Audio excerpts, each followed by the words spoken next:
Hello friends, कैसे हो आप सभी। उम्मीद है कि बढ़िया होंगे और पढ़ाई कर रहे होंगे। जैसा कि लूसेंट का सीरीज चल रहा है जिसमें हम बायोलॉजी के 3 चैप्टर कर चुके हैं। आज हमारा चौथा चैप्टर है आनुवांशिकी। तो चलिए शुरू करते हैं। वे लक्षण जो पीढ़ी दर पीढ़ी संचरित होते हैं आनुवंशिक लक्षण कहलाते हैं। आनुवंशिक लक्षणों के पीढ़ी दर पीढ़ी संचरण की विधियों और कारणों के अध्ययन को आनुवंशिकी या जेनेटिक्स कहते हैं। आनुवंशिकता के बारे में सर्वप्रथम जानकारी ऑस्ट्रिया निवासी ग्रेगर जॉन मेंडल ने दी। इसी कारण उन्हें आनुवंशिकता का पिता यानी फादर ऑफ जेनेटिक्स कहा जाता है। ये एग्ज़ाम के लिए इम्पोर्टेंट है। नोट: आनुवंशिकता शब्द विलियम वाटसन ने दिया, जबकि जीन शब्द विल्हेल्म जोहानसन ने दिया। आनुवंशिकी संबंधी प्रयोग के लिए मेंडल ने मटर के पौधे का चुनाव किया था। अब क्यों चुनाव किया? क्योंकि मटर के पौधों में विपर्यासी विकल्पी लक्षण स्थूल रूप से दिखाई देते हैं। ये पहला कारण था। दूसरा कारण था इनका जीवन काल छोटा होता है। तीसरा कारण सामान्यतः इनमें स्वपरागण होता है, परंतु कृत्रिम तरीके से पर परागण भी कराया जा सकता है। और चौथा कारण ये था कि एक ही पीढ़ी में अनेक बीज बनते हैं, तो इसलिए इन्होंने मटर के पौधे का चुनाव किया था। मेंडल ने पहले एक जोड़ी फिर 2 जोड़े विपरीत गुणों की वंशागति का अध्ययन किया, जिन्हें क्रमशः एक संकरीय तथा द्विसंकरीय क्रॉस कहते हैं। एक संकरीय क्रॉस क्या है? मेंडल ने एक संकरीय क्रॉस के लिए लंबे एवं बौने पौधों के बीच क्रॉस कराया तो निम्न परिणाम प्राप्त हुए। यह हम कह सकते हैं कि मटर के 2 पौधों के एक जोड़ी विकल्पी लक्षणों के मध्य क्रॉस संकरण को एकल संकर क्रॉस कहा जाता है। जो लक्षण प्रदर्शित हुए इस तरीके से थे।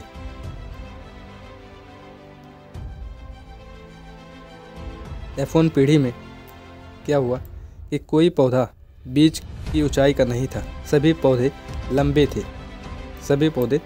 लंबे थे। इसका अर्थ था कि 2 लक्षणों में से केवल एक पैतृक जनकीय लक्षण ही दिखाई देता है। यहाँ से आया था, यहाँ से कैपिटल T आया था और स्मॉल t आने पर कोई फ़ायदा नहीं हुआ। इसका लक्षण नहीं दिखाई दिया क्योंकि यहाँ पर संकर जो पौधे थे वे लंबे थे, क्योंकि कैपिटल T आया था। F2 पीढ़ी में 3/4 पौधे लंबे थे और 1/4 पौधा बौना था। यहाँ पर आप देख सकते हैं 25%, ये 75% थे, जो कि 3/4 होते हैं। ये लंबे थे। कैसे थे? लंबे थे। और इनका फिनोटाइप अनुपात जो था वो 3:1 का था, यानी 3 लंबे पौधे थे और 1 बौना पौधा था। जीनोटाइप अनुपात 1:2:1 का था, यानी कैपिटल T स्मॉल t और डबल स्मॉल t। द्विसंकरीय क्रॉस क्या है? किसे कहते हैं? जब मटर के पौधों के 2 जोड़ी विकल्पी लक्षणों के मध्य क्रॉस कराया जाता है तो उसे द्विसंकरीय क्रॉस कहते हैं। मेंडल ने द्विसंकरीय क्रॉस के लिए गोल तथा पीले बीज व हरे एवं झुर्रीदार बीज से उत्पन्न पौधों को क्रॉस कराए। यहाँ पर एक जोड़ा यहाँ पर था, दूसरा जोड़ा ये था। इन्हीं दोनों जोड़ों को लेकर जब क्रॉस कराया गया तो इसे द्विसंकरीय क्रॉस या हाइब्रिड क्रॉस कहा जाता है। इसमें गोल तथा पीला बीज प्रभावी होते हैं।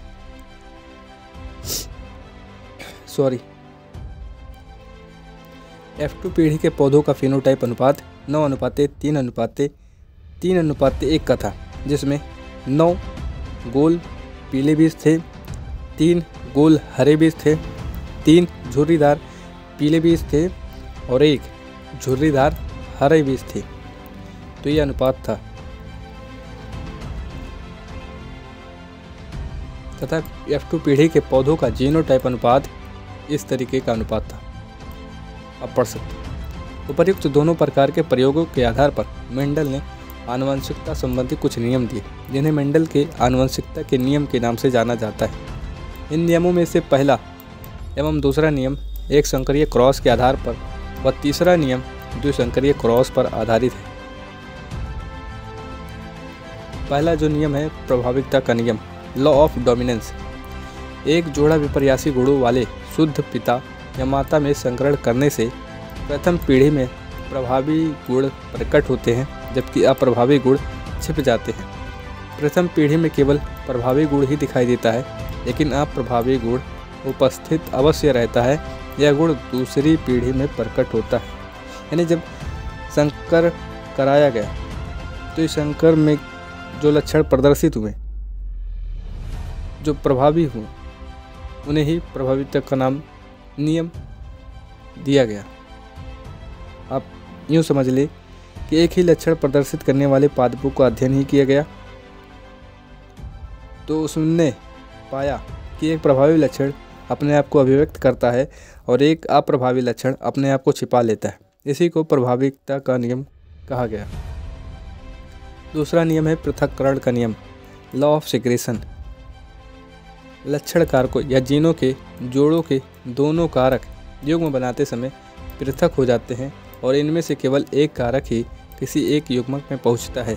इस नियम को युग्मकों की शुद्धता का नियम भी कहते हैं। इसमें क्या होता है कि युग्मक निर्माण के समय दोनों युग्म विकल्पी अलग हो जाते हैं, अर्थात एक युग्मक में सिर्फ एक विकल्पी हो जाता है, इसलिए इसे पृथक्करण का नियम कहते हैं। युग्मक किसी भी लक्षण के लिए शुद्ध होते हैं, इसलिए इसे युग्मकों की शुद्धता का नियम भी कहते हैं। ये रहा जीव जंतु, जिसमें बताया गया है कि किस जीव में कितना गुण सूत्र पाया जाता है। जैसे स्कैरिस में 2, मच्छर में 6, घरेलू मक्खी में 12, मटर में 14, प्याज में 16, मक्का में 20, टमाटर में 24, मेढक में 26, नींबू में 18 या 36, बिल्ली में 38, चूहा में 40, ये माउस, ये एक रैट है, इसमें 42, गेहूं में 42, खरगोश में 44, मनुष्य में 46, आलू में 48, चिंपैंजी में 48, तंबाकू में 48, घोड़ा में 64, कुत्ता में 78, कबूतर में 80 और टेरिडोफाइट्स में 1300 से लेकर 1600 तक गुणसूत्र मिलते हैं।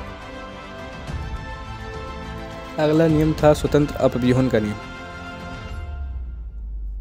जब दो जोड़ी विपरीत लक्षणों वाले पौधे के बीच संकरण कराया जाता है तो दोनों लक्षणों का पृथक्करण स्वतंत्र रूप से होता है।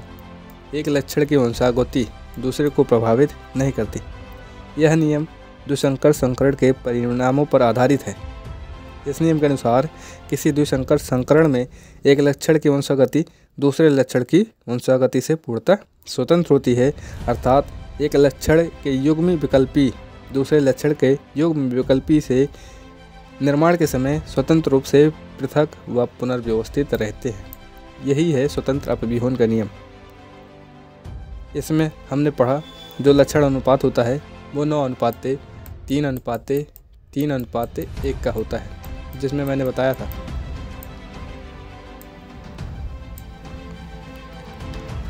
डब्ल्यू वाटसन ने 1905 ईस्वी में सर्वप्रथम जेनेटिक्स नाम का उपयोग किया। जेनेटिक्स नाम का प्रयोग सर्वप्रथम वाटसन ने किया।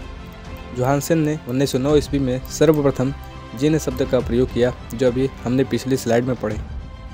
फिनोटाइप क्या होता है? जीवधारी के जो लक्षण प्रत्यक्ष रूप से दिखाई पड़ते हैं उसे फिनोटाइप कहते हैं। जीनोटाइप क्या है? जीवधारी के आनुवंशिक संगठन को उसका जीनोटाइप कहते हैं, जो कि कारकों या जीन का बना होता है। युग्म में वैकल्पी क्या है? एलील्स क्या है? एक ही गुण के विभिन्न विपर्यायी रूपों को प्रकट करने वाले लक्षण कारकों को एक दूसरे का युग्म विकल्पी या एलील कहते हैं। यानी एक ही जीन के विभिन्न प्रारूप युग्म विकल्पी कहलाते हैं। जैसे कि हमने एग्जाम्पल लिया था, एक शुद्ध पौधा, शुद्ध लंबा पौधा और एक शुद्ध बौना पौधा, ये एक युग्म विकल्पी जोड़े थे। और जब बीज का रंग उसके आकृति के आधार पर डिफाइन किया जाए तब उसे दो युग्म विकल्पी कहते हैं। ये रहा होमोलोगस एलील्स, एक हेटेरोलोगस एलील्स होता है, जिसमें एक शुद्ध लंबा पौधा मान सकते हैं हम एग्जाम्पल के रूप में, एक शुद्ध बौना पौधा। यहाँ पर ये संकर आप कह सकते हैं। जो इसमें प्रभावी होगा वो कैपिटल ए होगा, इस तरीके से। अगला हेडिंग है सहलंगता। लिंकेज क्या है? एक ही गुणसूत्र पर स्थित जीनों में एक साथ वंशगत होने की प्रवृत्ति पाई जाती है। जीनों की इस प्रवृत्ति को सहलंगता कहते हैं। एक ही गुणसूत्र पर स्थित जीनों में, जबकि जीन जो एक ही गुणसूत्र पर स्थापित होते हैं और एक साथ वंशानुगत होते हैं, उन्हें सहलंग जीन कहते हैं। लिंग सहलंग जीन लिंग सहलंग गुणों को एक पीढ़ी से दूसरी पीढ़ी में ले जाते हैं। वास्तव में एक्स गुणसूत्र पर स्थित जीन ही लिंग सहलंग जीन कहलाते हैं, क्योंकि इसका प्रभाव नर तथा मादा दोनों पर पड़ता है। लिंग सहलंगता की सर्वप्रथम विस्तृत व्याख्या मॉर्गन ने की थी। मनुष्यों में कई लिंग सहलंग गुण जैसे कि रंग, वर्णनांता, गंजापन, हीमोफीलिया, मायोपिया, हाइपरट्राइकोसिस इत्यादि पाए जाते हैं। लिंग सहलंग गुण स्त्रियों की अपेक्षा पुरुषों में ज़्यादा प्रकट होते हैं। जैसे कि आप इस क्षेत्र में देखें, लड़कियां वाहक तो होती हैं, लेकिन लड़के हीमोफिलिक हो जाते हैं, यानी इस रोग से ग्रस्त हो जाते हैं। सबसे ज़्यादा प्रभाव लड़कों पर पड़ता है। मानव आनुवंशिकी क्या है? ह्यूमन जेनेटिक्स क्या है? गुणसूत्र का नामकरण डब्ल्यू वाल्टेयर ने 1888 ईस्वी में किया था। गुणसूत्रों में पाए जाने वाले आनुवंशिक पदार्थ को जीनोम कहते हैं। जीन इन्हीं गुणसूत्रों पर पाया जाता है। गुणसूत्रों के बाहर जीन यदि कोशिका द्रव्य के कोशिकांगों में होती है तो उन्हें प्लाज्मा जीन कहते हैं। कब? जब कोशिका द्रव्य के कोशिकांग में होती है। 1956 ईस्वी में एस बेंजर द्वारा जीन की आधुनिक विचारधारा दी गई। इनके अनुसार जीन के कार्य की इकाई सिस्ट्रॉन, उत्परिवर्तन की इकाई म्यूटान तथा पुनः संयोजन की इकाई को रेकॉन कहा गया। मानव में 20 आवश्यक अमीनो एसिड पाए जाते हैं। मानव में 20 आवश्यक अमीनो एसिड पाए जाते हैं। ऑर्थर कोर्नवर्ग ने 1962 ईस्वी में डीएनए पॉलीमरेज नामक एंजाइम की खोज की। डीएनए पॉलीमरेज एंजाइम जिसकी सहायता से डीएनए का संश्लेषण होता है। डीएनए का संश्लेषण इस डीएनए पॉलीमरेज नामक एंजाइम की सहायता से होता है। मनुष्य में लिंग निर्धारण।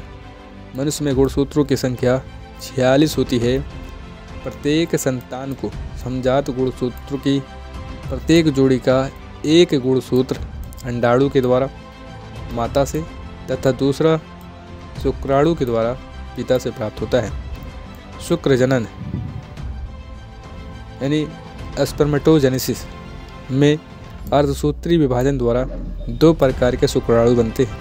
आधे हुए जिनमें 23वीं जोड़ी का एक्स गुणसूत्र पाया जाता है, अर्थात 22+X, और आधे हुए जिनमें 23वीं जोड़ी में वाई गुणसूत्र जाता है, यानी 22+Y।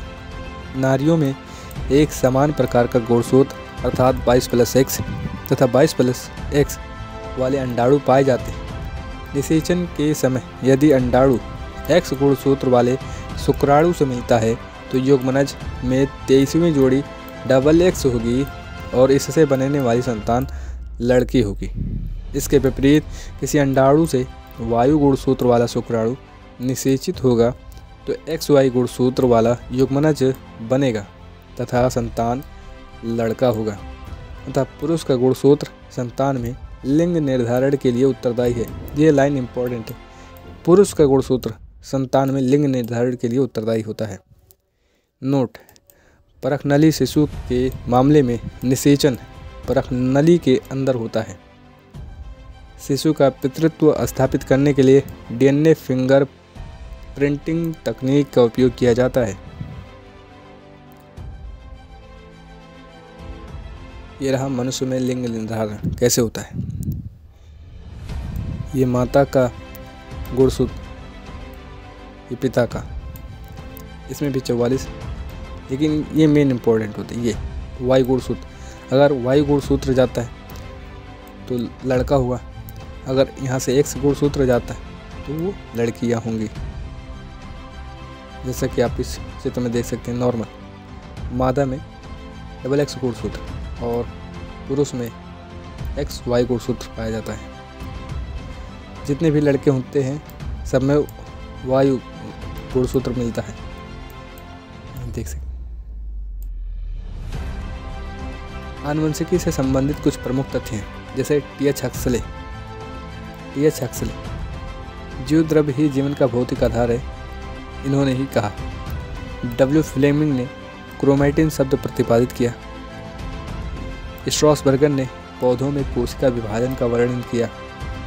फ्लेमिंग ने माइटोसिस शब्द प्रतिपादित किया। W. राउक्स भ्रूण विज्ञान की स्थापना की। वाल्टियर ने क्रोमोसोम शब्द प्रतिपादित किया।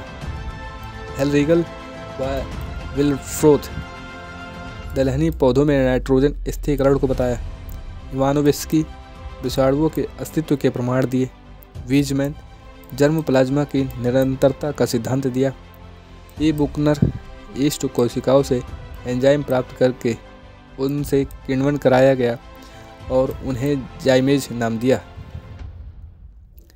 अल्टमान न्यूक्लिक एसिड शब्द प्रतिपादित किया। ह्यूगो डे व्रीज उत्परिवर्तन सिद्धांत दिया। कार्ल लैंडस्टेनर ने रक्त वर्गों का पता लगाया। टबोट जीवाणु भोजी की खोज की। ग्रिफिथ न्यूमोकोकस जीवाणु में रूपांतरण द्वारा सिद्ध किया कि कुछ ही आनुवंशिक पदार्थ हैं। अलेक्जेंडर फ्लेमिंग, इन्होंने पेनिसिलिन की खोज की। नालवरस्का प्रथम इलेक्ट्रॉन सूक्ष्मदर्शी का निर्माण किया। जी. डोमैक सल्फर ड्रग की खोज की। A.G. टैंसले ने इकोसिस्टम यानी पारितंत्र शब्द का प्रयोग किया।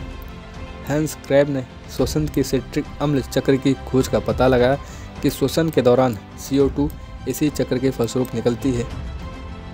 S.A. वैक्समैन स्ट्रेप्टोमाइसिन नामक एंटीबायोटिक की खोज की। J.B. सन्नर एंजाइम यूरिएज को क्रिस्टल के रूप में पृथक्कृत किया। जॉन सॉल्क पोलियो से बचाव के लिए टीका का निर्माण किया, जिसे सॉल्क टीका कहा जाता है। C.O. मिलर व F.S. स्कूग, इन्होंने कोशिका विभाजन के लिए हार्मोन साइटोकाइनिन की खोज की। हरगोविंद खुराना पुनरावृत्तीय अनुक्रम वाले पॉलीन्यूक्लियोटाइडों की मदद से आनुवंशिक कोडों का निरूपण किया। क्रिश्चियन बर्नार्ड पहला मानव हृदय प्रत्यारोपण ऑपरेशन किया। रॉबर्ट एडवर्ड परखनली शिशु विकसित करने का तकनीक विकसित की। रॉबर्ट जार्विक कृत्रिम हृदय विकसित किया। इन्हीं के नाम पर एक जैविक 7 नामक कृत्रिम हृदय बनाया गया। ये इम्पोर्टेंट होते हैं। ये स्लाइड बहुत ही इम्पोर्टेंट है। आप वैज्ञानिकों के नाम याद करें, उनके द्वारा सिद्धांत, उनके द्वारा खोज की गई आप चीज़ों को याद करें।